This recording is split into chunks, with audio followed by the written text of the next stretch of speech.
Sol Vete Omnes. Hello, everyone. Welcome back. Thanks for joining me. Get one more video in before the new year. Took a nice little break for the Christmas holiday. Finished in section 40 of book 5. So if you just watched that video, then you know exactly what's going on. I need a little bit of a recap. So we finished in section 40. Cicero's camp is under attack, and they're withstanding the assault, but it's not looking great for them. Cicero is sick, and so he's perhaps not at his best. The soldiers are caring for him or wanting him to take care of himself anyway.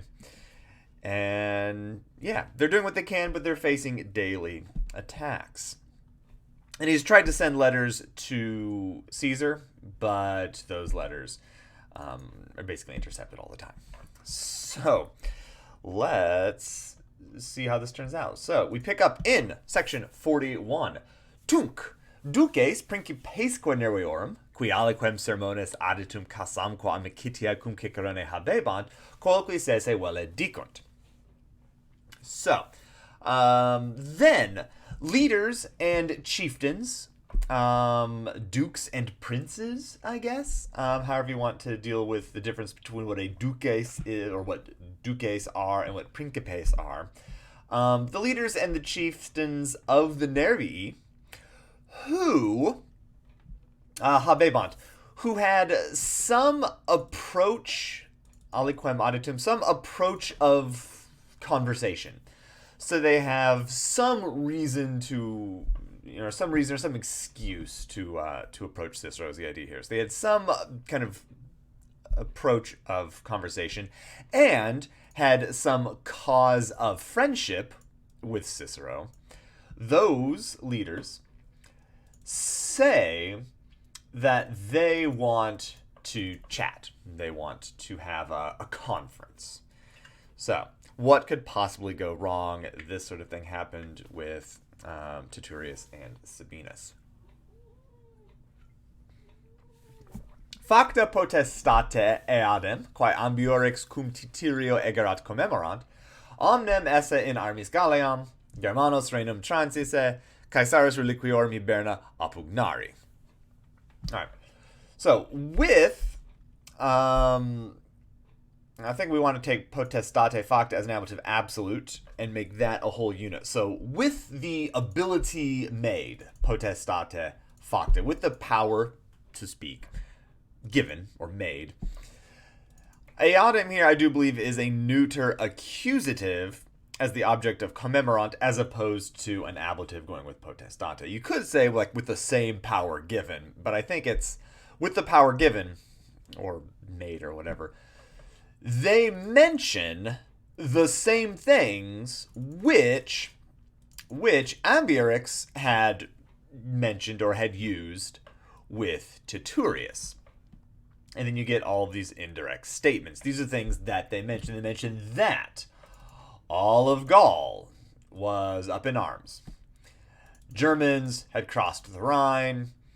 The winter camps of Caesar and the others are being attacked. So, very simple, very nice indirect statements here. Short, simple, to the point, with your accusatives and infinitives. Relatively easy to spot. Adunt etiam de Sabini morte. Ambiorgem ostentat fidei facienda causa.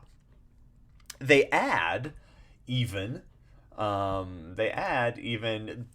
something about like information, perhaps. They bring up, they bring up Sabinus's death. Adunt de. They add about Sabinus's death. So they add words about Sabinus's death. They add things about Sabinus's death. They add information about it. Whatever. We get a colon here. I feel like you could just do a semicolon would make more sense. Again, your textbook might have a different punctuation than what this has. They show Ambiorix. They show him, they present him. So they mention Sabinus's death, and they show Ambiorix. They present him for the sake of kind of making their faith, of showing faith or fidelity. Literally, with the cause of faith being made. So they want to prove that they're telling the truth. It's interesting. I mean, I guess we'll see here, but I encourage you to think, it's like, what's the benefit of mentioning Sabinus's death? What, did they lie about how Sabinus died? Yes, Sabinus died. He was ambushed by a whole bunch of Gauls when they chose to leave the camp. So anyway, we would like to escort you safely out of your camp. It's like, is that how it works? And they show Ambjorx to be like, yes, and this is the culprit who did it. He's definitely not encouraging us to do the same trick on you. I don't know. So we'll, they're just asking them to just, roll over and die. Is that the case? So let's see. We get a little bit more information as we carry on. Errare eos dicunt, si quid quam ab his praesid isperent, qui suis rebus diffidant, se tamen hoc esse in cicaronem populumque Romanum animo, ut nihil nisi iberne recusent aqua hanc in veterascere consuetudinem nolent. Licere illis in columnibus per se exhibernis discedera, et quascumque in partes velent cinemetu proficisci. So, very interesting, if you understood the Latin. Or you've translated ahead of me. So, they say that important distinction here, the Gauls are the ones talking. They say that they, that is not the Gauls, so the Romans, are making a mistake. They are making a mistake if they hope for anything of safety, anything of protection from them. I believe that's referring to Caesar and the other camps. I believe that's the best way to take that. So they say that Cicero and his men are mistaken if they hope for any protection.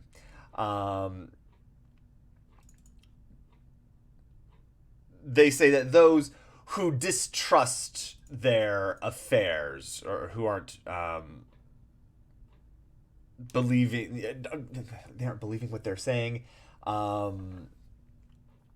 So that's, I think, taking that as if you don't believe what you're saying, you're making a mistake if you think that it's possible to get help from the other camps. Now remember that it's not entirely the case that they are attacking en masse, right? They're kind of doing a camp at a time. They're saying that they're attacking all of the camps at the same time. But it's actually more likely that they're attacking one camp at a time, and they're just trying to convince this camp that, oh, no, you're not going to get help from anybody else, so don't even bother sending messages to them. It won't work. So they're making a mistake if they trust they're going to get help from anyone, and they're making a mistake, those who are kind of distrusting in these matters. I think the qui here going with Eos, those people who distrust these affairs, who distrust this kind of information, are mistaken. They also say that they, however, are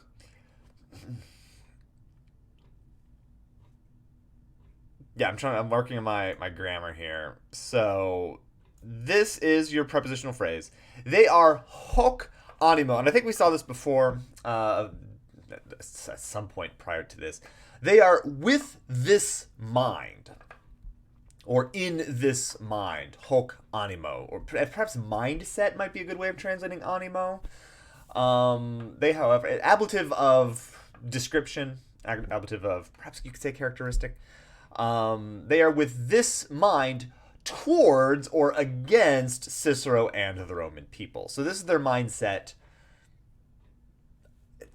not on Cicero, but it's more kind of towards. Again, in plus the accusative can show kind of hostility, some sort of kind of contrast. You get this a lot with, I've said this before, Cicero's brother, right? The Cicero. His letter or his court cases are either pro somebody, for them, in defense of somebody, or they are in somebody, which means they are against somebody, or it's a charge like upon somebody. So that's kind of the idea here. They are in this mind upon Cicero and the Roman people. So what sort of mind are they on? You get this, I guess you could say it's a result clause in apposition to animo. They are of the mindset they have a mindset with the result that they refuse nothing except nisi hiberna, nothing except the winter camps. We don't have anything against the Romans personally. We're fine with paying tributes and taxes, and yes, you can, have trading things and blah blah. Just you can't have your winter camps here. It's just too hard on us in terms of food and resources. So, come visit, but don't stay. So they refuse nothing except the winter camps, and they do not want this custom, hanc consuetudinem, this custom to grow old or to become custom, right? To become habit in Weteraskara, to become a veteran, to become old or established. So they don't want these winter camps to be a yearly occurrence. So, go away. Don't spread out so much. Maybe one area, but stick to yourselves. They also say that, indirect statement, that it is permitted for them, that is for the Romans, safe or unharmed, to depart from their winter camps per se, by their help. That is referring to the Gauls, per se, meaning kind of like through them or more by them. Going with Lycaera here. It is permitted through them or permitted by them to depart from the winter camps safely. And it is permitted, Lycaera, for them to set out into whatever parts they want. Oops. And this is more or less, you can look at it as kind of like a relative clause, into which parts, into the parts they want, the parts which they want. Kind of the idea of the antecedent being within the relative clause. We've seen this before with Caesar, and you could do this in English. I mean, I translate that pretty literally, and it made sense, right? They can set out into whatever parts they want, as opposed to they can set out to the parts which they want. And they can set out sine metu, without fear. So, which is exactly what Ambiorix said, right? Which is, so again, brings me back up to this point. They add about Sabinus' death. So Sabinus has died. Why? Do they explain why he died? Do they say he died because of, they were starved out from an attack by not Ambiorix's Gauls? Were they overwhelmed by Germans? Like, do they give a reason for explaining Sabinus' death and presenting, like, the originator of this, I'll say a crime against the Roman people by killing their legion, basically, right? And two commanders. What's the point of bringing that up if they're then like, by the way, you can leave safely? Like, they clearly couldn't have said Ambiorix tricked them. So I'm not quite sure what the point of bringing that up is. Anyway, this is the same proposition that was provided to Titurius and Cotta. I keep making it's Lucius Aurunculeius Cotta and Quintus Titurius Sabinus. Or Sabinus, Titurius Sabinus, yeah. So anyway, this was the proposition for their camps. And they had this long debate, right? I remember we had 2 or 3 sections where it was this debate about what they should do. And finally, Titurius, who's an idiot, wins. Cicero presented the same situation, and he is going to give a response. So let's find out what he does. Cicero ad haec unum modo respondit. Non esse consuetudinem populi Romani, a Cypra aboste armato conditionem. Si ab armis discedere velint, se adjutore utantur tosque ad Caesarem mitant, sperare pro eius justitia, quae petierint impetraturos.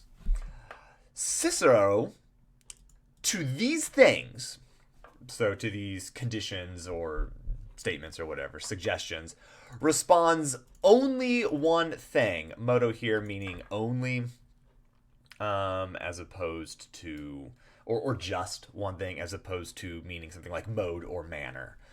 So I believe it's, if you were to scan, you can't scan it in prose, but I believe that should be a short O, meaning only or just. So he responded just one thing to all of these.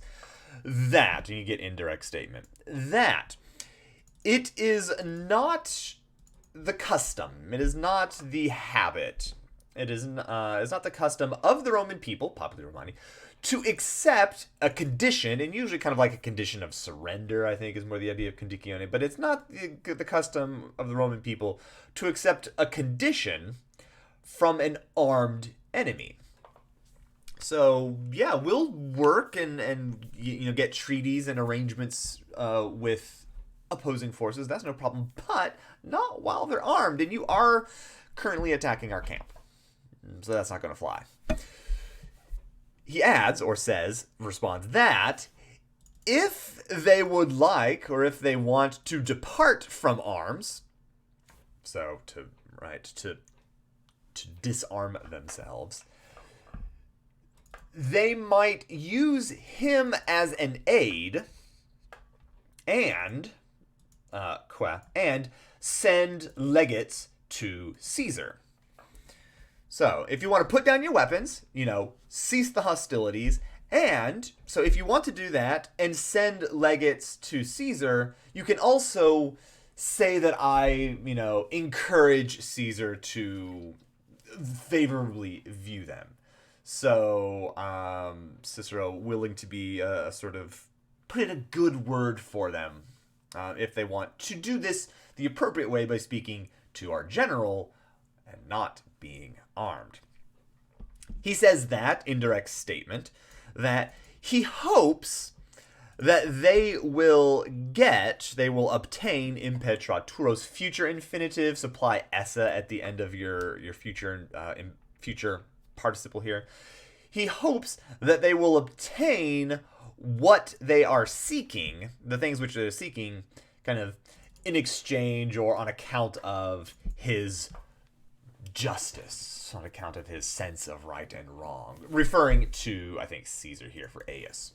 So, if you want, I'll put in a good word for you, and you can send messengers to Caesar after you put your weapons down, and then I hope that you'll get the things that you want in accordance with his Justitia. I hope that Caesar will see it your way. So, that is Cicero's response, which is the smart response, right? Titurius was like, no, we need to flee, we need to listen to them, take their advice. Cicero agreeing with Cotta, the sense of, no, we shouldn't negotiate with an armed enemy. We should wait for Caesar, right? The in usu Caesaris, we shouldn't set out with the unorder of Caesar. That's what you have here. So we, send messengers to Caesar, and he will move our camps if he deems it worthy. All right, let's take a look at 42 as well, and then we'll call that a video. Ab hoc spe repulsi, nervii wallo pedum noem et fossa pedum quindecem hiberna cingunt. All right. So, repelled or repulsed or driven back, rejected from this hope, however you want to translate repulsi here, is some sort of pushing back, and it's passive.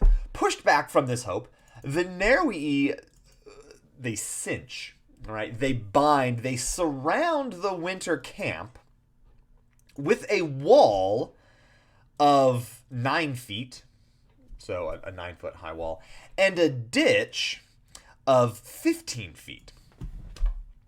So grammar point, I haven't mentioned this before, but maybe you've been wondering. Hiberna is a neuter plural. Winter camps, but technically we're just referring to one in this case, so it is singular. It's kind of one. It's one of those it's always plural.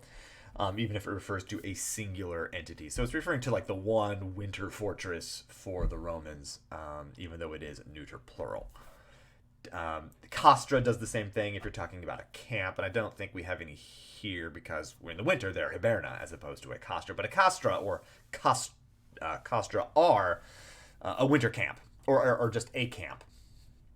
Literally, it's the plural of tent. Castrum is technically a tent, and so castra are tents, but it's kind of a plural for singular. When you talk about castra, you're talking about a singular camp. Same thing for hiberna. You talk about a winter camp.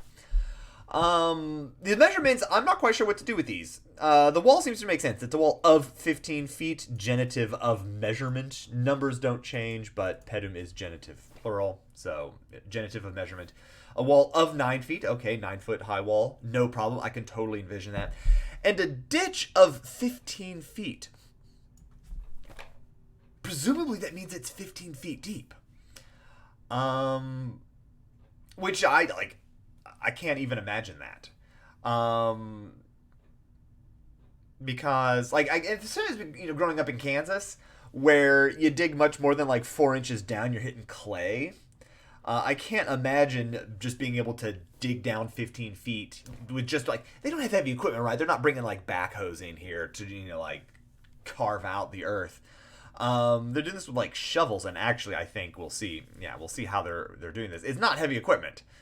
I would think you would start to hit this really clayey sort of hard ground or bedrock or something. Again, that's growing up in Kansas. I don't know what it's like in France, Gaul, how nice the soil is, but presumably I guess it's a 15-foot deep ditch.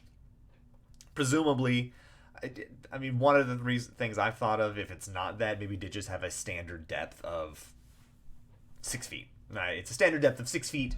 And it's just 15 feet across, but I don't know.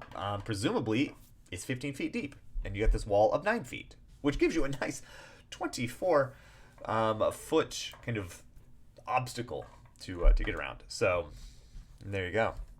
Not going to be easy to escape if you're in the winter camp, right? And this is standard stuff, and we'll see in the next sentence kind of what's going on. So, haec et superiorum annum consuetudine ab nobis cognoverat et, quos quam de exercitu habebant captivos, ab eis docebantur. Sed nulla ferramentorum copia, quae esset ad hunc usum idonea, gladiis caespites circumcidera, manibus sagulisque terram ex haurira nite bantur. And this is an impressive sentence. These things, we get this weird et, right? And again, I encourage you, when you see kind of this weirdly placed et, especially at the beginning of a sentence, look for another et later. And we do get another et down here.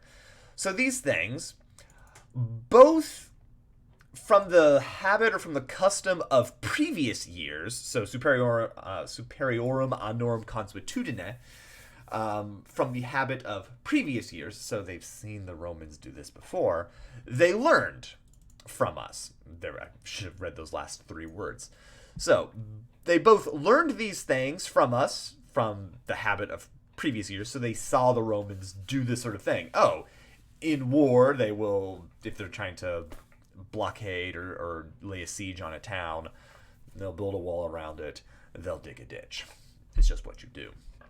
So they both learned that from us, from the habit of previous years, and they were taught, docebantur, so they learned and they were taught from those people whom they held as captives secretly from the army. So, apparently,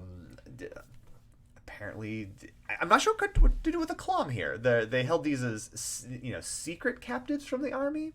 So you're supposed to announce that you have captives, and they didn't announce them. Did they kidnap them and Romans just presume dead? I mean, we don't have cell phones or tracking devices on them, so you just somebody goes out on patrol and they don't come back 3 days later, you assume they're dead. So yeah, it's just interesting that they're secret captives. So So they learned how to do this wall and trench thing, both from watching the Romans and then also having the Romans literally teach them how to do this with captives that they have obtained over the years. Hi, Reg. All right, but and this is a very impressive thing to me. And again, makes me wonder, like, does it really mean 15 feet deep? But I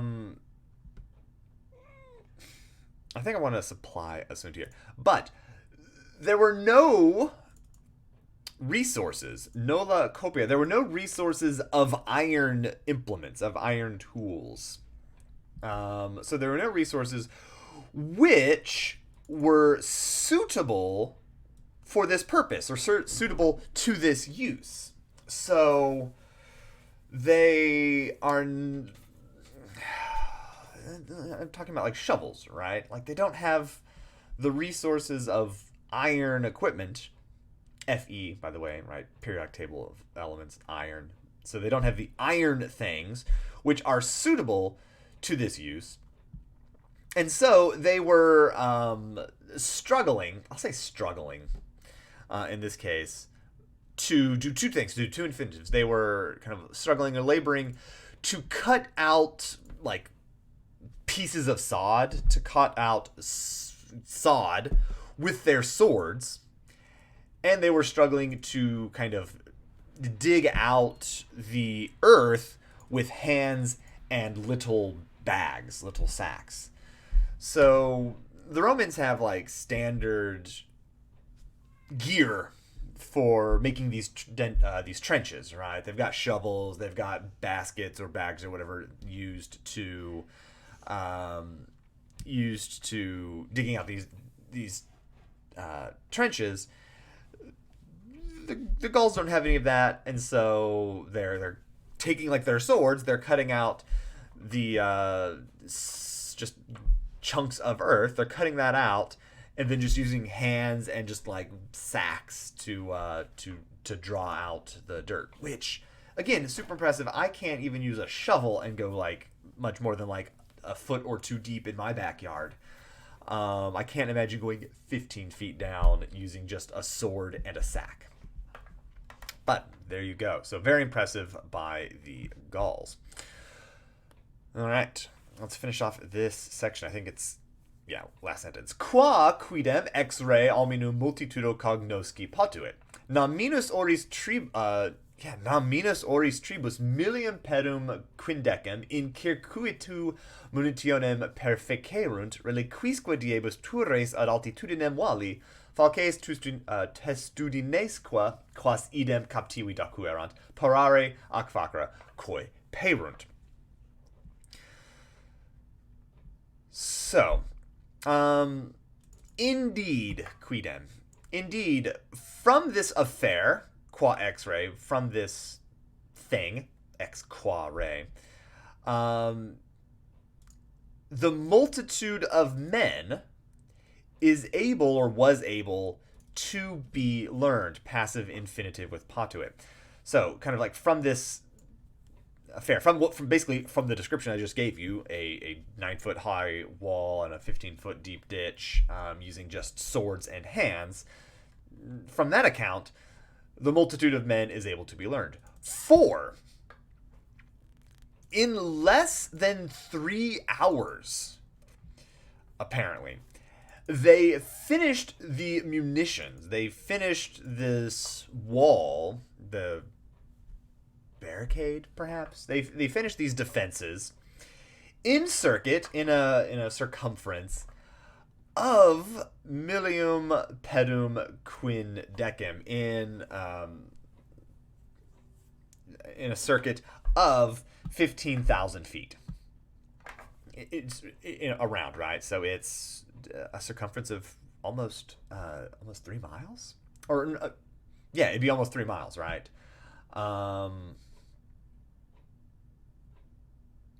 So 15,000 feet. If a mile is about 5,000 feet for the Romans, then this would be like 3 miles around. Again, super impressive. Like less than 3 hours. They finished this wall. And in the remaining days, reliquis diebus, time within which, ablative of time within which, and within the remaining days, towers,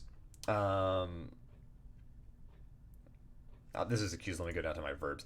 In the remaining days, they began to prepare and make towers to the height of the wall, so up to the height of the wall, and I'm assuming it's referring to the wall of the Romans' camp, which is probably also about 9 feet.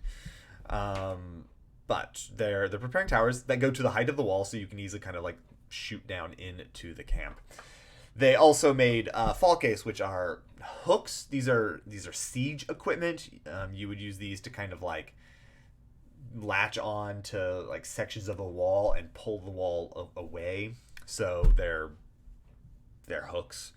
Testudines, these are turtles, literally. It's not turtles, it's more of a kind of a defensive shed. The testudo is a military maneuver where you all group together and you all kind of use your shields, right, as a protective shell. You may have seen images of this. Actually, they were doing this, I think, in the Hong Kong protests. They were doing this with umbrellas against like tear gas and whatnot. It's the testudo. I think here, though, the idea is they're actually siege equipment, so it's not just shields. They're actually making movable structures that you can hide in. So rather than everybody have to hold up their shields and march, you can just kind of get in this kind of shell and march your however many men towards the wall, which you can then use the hooks to grab onto the wall. So they began to prepare and make towers to the height of the wall. They began to make hooks and sheds or shells, which they learned, which the same captives had taught them. So not only did these captives up here teach them how to build these walls and dig these trenches, but they also told them how to make these towers, how to use make and use these hooks and these sheds. So there we go. I think that will do it for this video. We got through 42. Next video we'll do 43, and then 44 is my favorite. 44 is absolutely my favorite, so I'm looking forward to that. But that is 2 videos away. So if you have any questions, as always, comment down below or send me an email. Eventually, I'll be back in class, and you can ask me there. Other than that, hope you have a good holiday season. Happy New Year, and I will see you next time. Later.